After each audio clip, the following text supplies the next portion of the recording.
Good evening, Munza, and welcome to the first installment of the Aspirant Watch.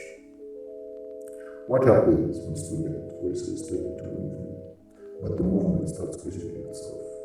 Well, April 1st and April 2nd at Munza weren't just protest days, they became a test of leadership, unity, and intention. Today on Aspirant Watch, we break down what really happened at Great East Campus. The death of Emmanuel Walla came suddenly. Impact Media reported the incident at 21:53 as breaking news. Just a simple name attached, no name attached to the incident. Just a simple alert, breaking news. Monk died, monk drowns in the open manhole near engineering. More details arrive during the course of the 1 hour break between his drowning, the report of his breaking news drowning, and the report of his death at 23:18. We learned his name. We attached a name to the incident, Emmanuel Walla, one of our own. The incident came as a shock because previously, during the same day, riots sparked over poor sanitation. The people at campus were protesting over the poor sanitary standards of Ghana. The toilets were flooded and the entire campus was smelling of poo everywhere. The monks had enough. They had to protest. They went to the outside. So, ZNS intervened. They came, they toured campus and provided solutions, bins and equipment that would help resuscitate the sewer system. On that very day that the machinery was brought to campus, a man who was a Jew and works began.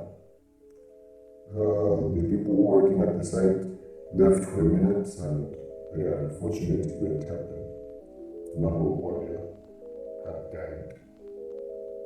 A life lost because of poor sanitary standards on campus.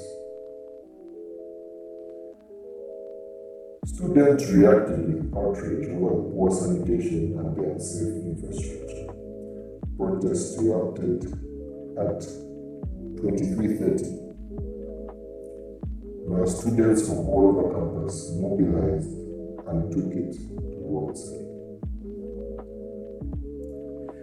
Demands intensified on April 1st. Students demanded accountability. They came up with shouts of VC Achoke, and everything was just tense.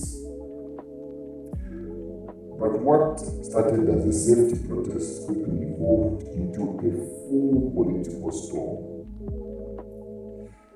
On the day of April 1st, 2026, the Motherboard Associations issued a memo.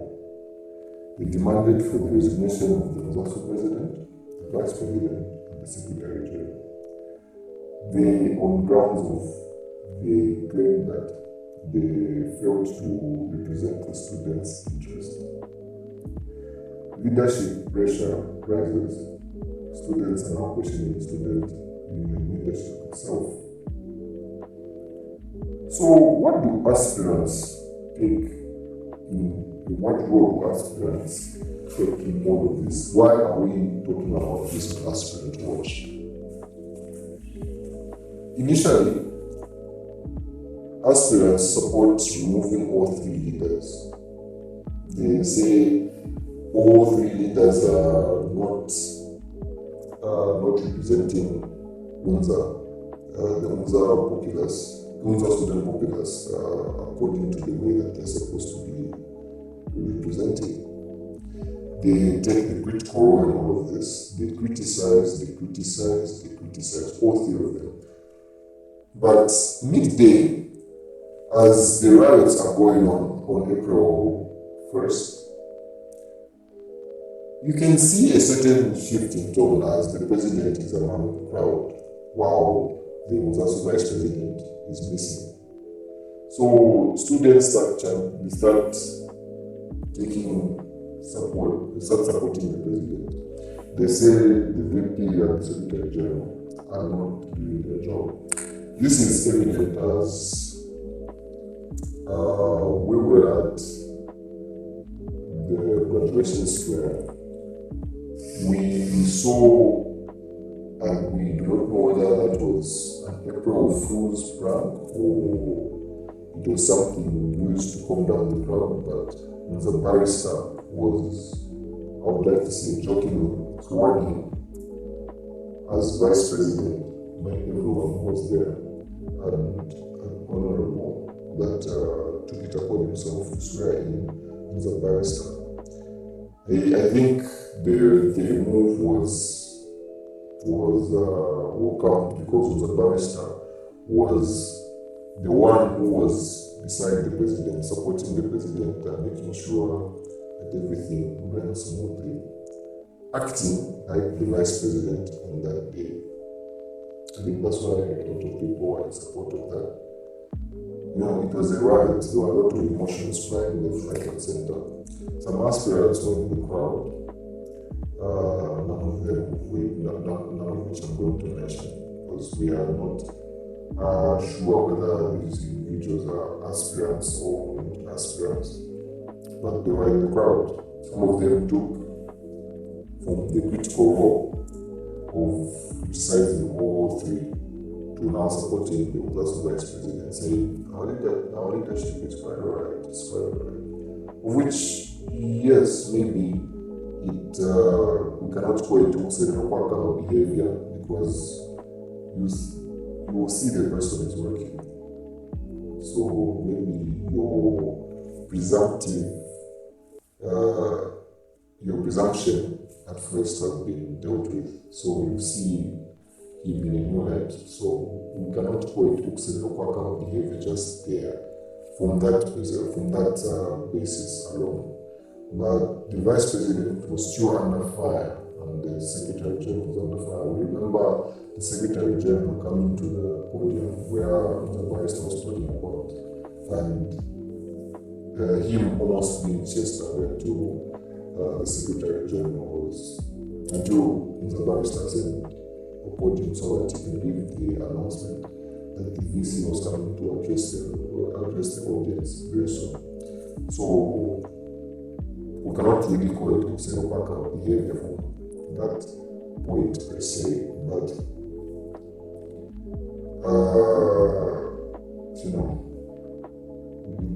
it's a very shifty type of relationship where you are trying to go where the people are going. I don't know, some people might see it as representing the student populace, but I would like to say it's a water-like behavior where you fit into any vessel that is given, any vessel that the students want you to take, which might be good in some way or the other, but who knows?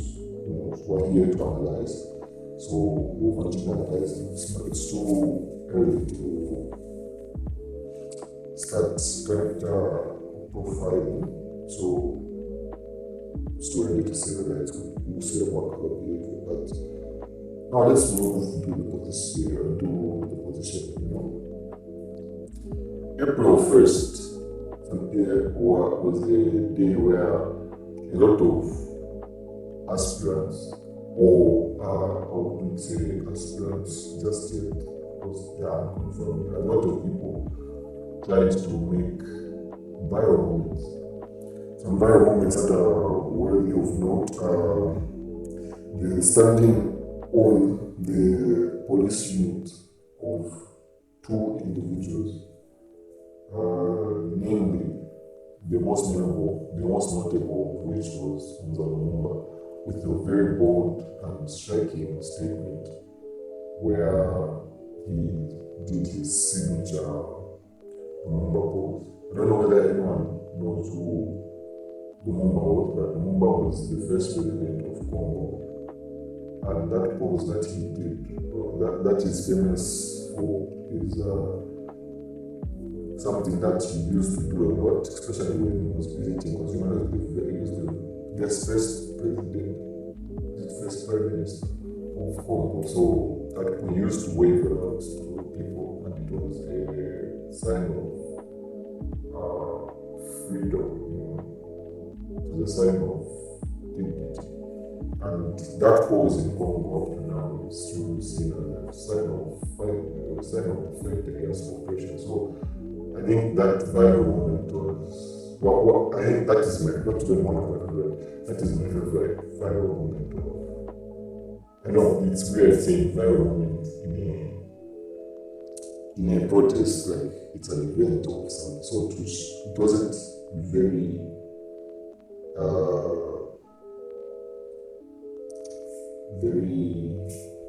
it wasn't a happy occasion, but I would say it was my favorite viral moment because it stood for something and it was respectful of the event. It showed activism, which is something that we like to see here at Impact. And then there was a second character that went on the podium there who tried to shit around the police. Okay, not trying to shit, but it was also a sign of activism. Though very okay, we have different opinions over the trying to furama with your pants down on a police officer. Some say it's disrespectful, some say you're trying to get the point across. Overall, they were brave, but is it the braveness that student advocacy really needs, or it's the braveness to no one knows? It's too early to start diagnosing those types of things. So the purpose of today's podcast simply is to talk about April 2nd, which is the attempted impeachment of the was also president, vice president, and secretary general. Let's get into it. So, April 2nd, the movement, it started as a text of trying to rally people up, dress in black, come to Machoa Square, and go march down to the dean's office, DC's office, to file a petition for the impeachment of the current Sasu leadership. Reports indicate that a lot of aspirants were just acting as air warriors in the group that was formed. Just acting as air warriors in the group that was formed. The group was called Impeachment Committee, if I'm not mistaken, or Audit Commission Committee. I'll check the messages I was sent. I'll check the messages that I was sent. So the movement was organized for April 2nd. A text was circulated, of which Impact Media also circulated on their page, on our channel. And just for Black. The purpose was for the petition for impeachment of the TV was also leaders, and a large turnout was expected. So many aspirants were tech warriors who were saying no, people should shove. But on the day that push came to shove, a lot of people didn't show up. As I was told. Going into the group, you would hear people silent. An aspirant that was so vocal all of a sudden is now silent over an issue. Like, how are you now silent? Is it because you have been given BC? No one knows. So it's too early to start reality checking and everything like that. So we're just trying to display certain facts. Now, let's dig into the purpose of the aspirant watch. So, the aspirant watch is here to talk about, rather investigate the campaign. What are they saying? How are they saying it? Who else has said this? How did they perform? Basically, we're going to try and build character profiles. At the end of all this, at the end of their campaigns, for the beginning of the campaign, in the mid of the campaign, the aspirant watch is going to produce a PDF comparing all aspirants, past deeds, how long they've been doing it, basically dossiers on all aspirants, so that the crowd is well informed and knows what aspirants said what, when they did. So the aspirant watch is basically here to act as a watchdog and documenter of every activity that the aspirants are going to take part in. So please stay tuned, as we're going to have more episodes as more data comes to our way.